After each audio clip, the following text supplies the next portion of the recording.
Hi, this is Charles Hoskinson broadcasting live from warm, sunny Colorado, and giving you guys a brief product update on Cardano, the thing we all have come to know and love. So anyway, Cardano is evolving at a pretty rapid pace. The Haskell code is evolving quickly. The Rust code is evolving quickly. And there's a few things coming down the pipe, and I'm going to try to give you guys as many updates where and when they make sense and when they're possible. I just got a great demo on Friday. And the demo had a lot of material in it, everything from how we're handling logging and how we're handling reporting inside of the app. We've built a whole framework for that, to actually demonstrating the network protocol, demonstrating the consensus protocol, demonstrating many nodes running together. And we're very rapidly moving towards getting to a point where we can replace all of the old legacy code and put that into production into the new Haskell client. The Haskell wallet backend has already been coupled up with the Jorbinger Rust node. Now that we have a very stable Haskell node coming soon, we're going to start integration work after July 19th for the Haskell wallet backend to the new node, the new Rust node, the new Haskell node. And we're also doing some technical debt reduction and cleaning and other things, because there's a demo of Daedalus, the latest version of it, that's going to be shipping with 1.6. There's a lot of new GUI features, a lot of things that we listen to from the help and support desk. So I think you guys are going to be really excited about 1.6. Tentatively, that's shipping in early August, late July. So it depends on how long it takes to get through QA. But I think there's probably 50 or 60 major new things that we've done. A lot of re-architecture, some changes, technical debt reduction on the Daedalus side. So real proud of that. In addition, we're also going to be turning on the BFT hard fork very soon, probably sometime early August. So that's looking nice as well. On the Shelley side, the Haskell, the Rust testnet has really been an amazing experience. We've gotten an enormous amount of feedback, and every week we've been cutting a release with it, and that velocity and momentum looks like it's not going to let up. So we just cut a release on Friday, 0.3.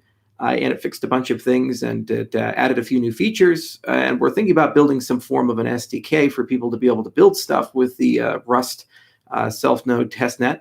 And the network side is looking pretty good. So hopefully sometime soon we'll be able to get to phase 2 of the Rust testnet.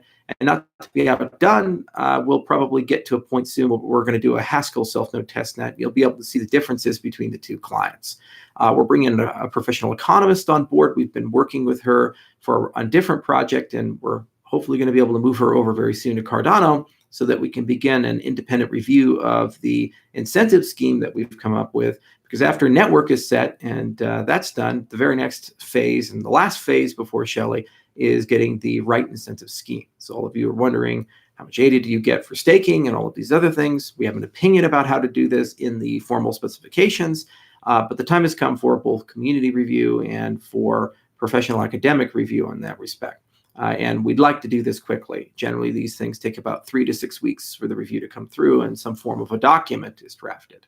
So weekly releases are happening on the Rust side, it looks like. Haskell, in a few weeks, we should be cutting a stable Byron node for testnet. And then we'll begin a very fast integration of the Haskell wallet backend into that Byron node. And then we'll begin the integration to Daedalus into the new Byron node and into the new Haskell wallet backend.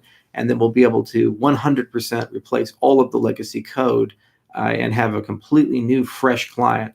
Not to be outdone, also, there's a pretty rapid process of turning Shelley rules from the formal specifications, which are already written in reference code, to actual production code. So that process is going to be fun to follow and fun to see. And it's really a great competition between the Rust side and the Haskell side in terms of how quickly they're starting to deliver things to market. So it really feels like an exciting time. It's nice that every week something's being released. Every week somebody's doing something. Yoroi 1.8 recently came out, and I can't wait to see future releases. Everybody has an opinion on what the stake pool dashboard should look like, and we've gotten a lot of great feedback and advice. And there's over 2,000 people now on the Stake Pool Task Force channel, which is really exciting because a lot of them are actively participating. Many of them have built the self-node testnet, and they've given us a lot of great feedback, and they're just getting very ready to stake. So that's certainly coming soon, as soon as we get that network stuff set up. And then that's phase 2, and phase 3 is incentives. Phase 4 is release to mainnet. So brief update, nothing significant, but a nice bundling of good news and progress. And you can clearly see all of it if you look at our GitHub repos, the Reddits, the Twitter feeds, our announcements. In addition to that, David's going to begin doing some form of regular communication to the community, probably every 4 weeks, maybe 6 weeks. It just depends on how he wants to cut it. And it'll be an announcement, basically a roll up of all the things that you guys, that we have made progress on that month, and then an AMA. So there's a little bit of an internal discussion about the best way to solicit questions for that AMA. But my preference would be to do it the way I always do it, which is live. Some people don't like that, unfortunately, but I do. I really enjoy these live questions, and it's always fun. So yeah, Cardano's looking good. Now on the science side, not to be outdone there, the scientists are preparing Ouroboros Hydra and Ouroboros Katseros and Ouroboros Kronos for submission to a few conferences that are coming. And we should have some form of preliminary design in September for Hydra. Hydra is the capstone. It's the final component in the very long stream of research that we've done from Ouroboros, starting with the GKL paper and working its way to Classic, the Classic rewrite, Prouse, BFT, Crypsinus, Kronos, Genesis, Thos.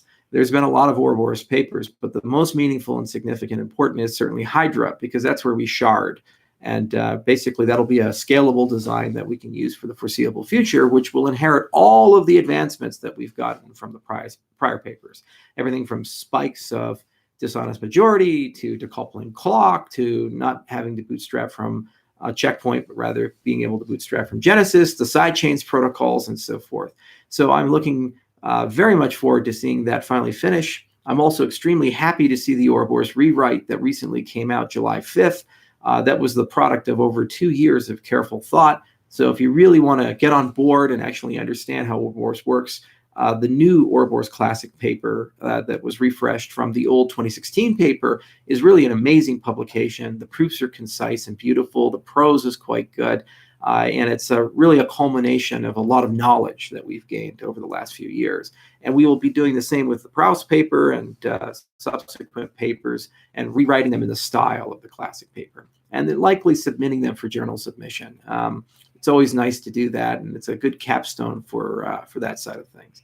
So science is certainly beating the drum hard. We're learning a lot. We're sure as hell doing some great research all across the board, and doing some MPC research. We recently published a zero knowledge proof paper called Sonics, and hopefully we can do something interesting with that. We're doing research into private computation. We're doing research into more scalable sidechains, and we have certainly a whole family of papers on the NEPA POWs and the proof of stake sidechain side that are coming out.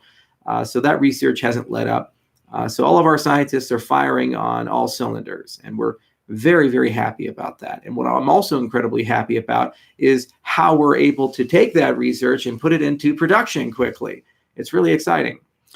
So few people have asked, why doesn't Cardano have an official canonical white paper? And that's a good question. We have over 40 papers we've written. We've written lots of documentation. There's a philosophical paper called Why Cardano. But I've decided that probably would be a good idea to take summaries of all of these different threads, the philosophical paper, and the things we want to accomplish on the accounting side, and begin aggregating all of that together into kind of like a traditional white paper that you expect for a cryptocurrency. So we'll begin working on that later this year. It's a process that will be supervised by a gentleman named Dr. Jamie Gabby. His father was an extremely famous computational logician, Dov Gabby, and wrote some very foundational papers in the 20th century in logic. And it'd be very fun to work with Jamie. He's very pedantic and rigorous and extremely good writer. And he's been a referee for many different journals. And he's quite good at being a gatekeeper, pulling these things together. So look for that as well. We don't have a release date for it, but it'll come. And it'll be a nice aggregation and kind of clarity moment of what's it all about. And then perhaps we can use that as a basis for a marketing refresh as well. We've been thinking very aggressively about that. Cardano Foundation recently got a new director. I met with him on Friday. His name is Heinrich. He comes from UBS and has a long background in the law and mergers and acquisitions. Very interesting guy. He's definitely focused on operations and leadership and community and executing the mission of the Cardano Foundation.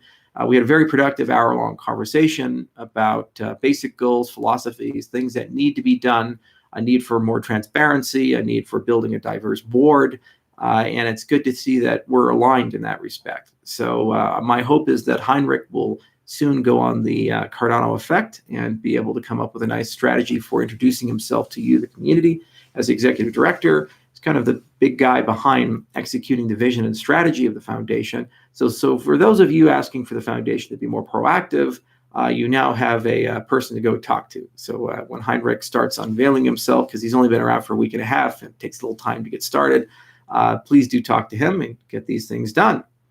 So things are certainly moving. We have a lot of great projects. Looks like negotiations are going well with a certain company that shall remain nameless that wants to deploy something on Cardano, and we're very excited. It's in the anti-counterfeiting realm, and we'll make a statement about that as soon as we close something. We're also, of course, getting things done in Mongolia, Georgia, and Ethiopia, and we're watching great progress there, and we'll make announcements where and when that makes sense. So overall, despite the markets and despite some of the sentiment, the reality is that hard work is required to do great things. And every single day, 200 people wake up at IOHK, and our partners wake up every single day, and they do hard work. And we're starting to really see the output of that hard work. People can install things, people can run things, everything from chocolatey packages on Windows to Homebrew to Snapcraft.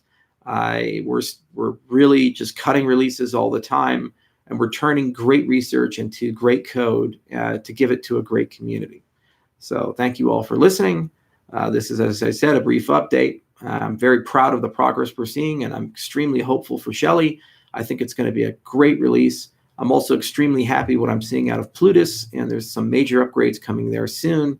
I'm very happy that we can decouple the blockchain code from the off-chain code, and you don't have to use Haskell for the off-chain code. You could use JavaScript and other such things, but we, of course, recommend using the best code. I'm very happy about the GHC.js progress. I'm very happy about Asterisk and the progress there with WebAssembly. Things are looking really sharp. And Plutus as a language is looking really sharp, as is Marlow as a language. And we've gotten some great feedback from the workshops there. So it looks like Goguen is definitely on schedule, and there's going to be some real fun things we can do. If you're curious about it, I'm going to a hackathon in Wyoming. There's probably 500 plus people who'll be showing up. The governor of Wyoming will be there alongside many of the political leaders of the state. It's at University of Wyoming, I believe in Laramie. We'll make an announcement about our participation there, but we're going to be doing some Plutus workshops and Marlow workshops, and I'll be personally there making a speech about what we're doing, and perhaps we'll send Memo Chakravarty and others, so you'll have a chance to take it for a run. There's also recently published a Plutus book on Amazon. We wrote a book, and we'll write another book after Plutus is a little bit further along, and that'll probably be an O'Reilly book or something along those lines, and thus begins the steady drumbeat march of getting functional programmers into our ecosystem and building realized things and interesting things, from issuing their own currencies to building really cool, interesting dApps. So that's the fun part of my job. The hard part is getting the infrastructure in place and dealing with all the day-to-day affairs. But that's all well in hand, and definitely a lot of progress. So thanks, guys, for being a great community, and really appreciate all the patience and also the feedback. Now it's a two-way relationship. You're telling us things, we're learning things from you, and we're rapidly iterating as a result. And that's how a project should be run. So until next time, goodbye, my friends.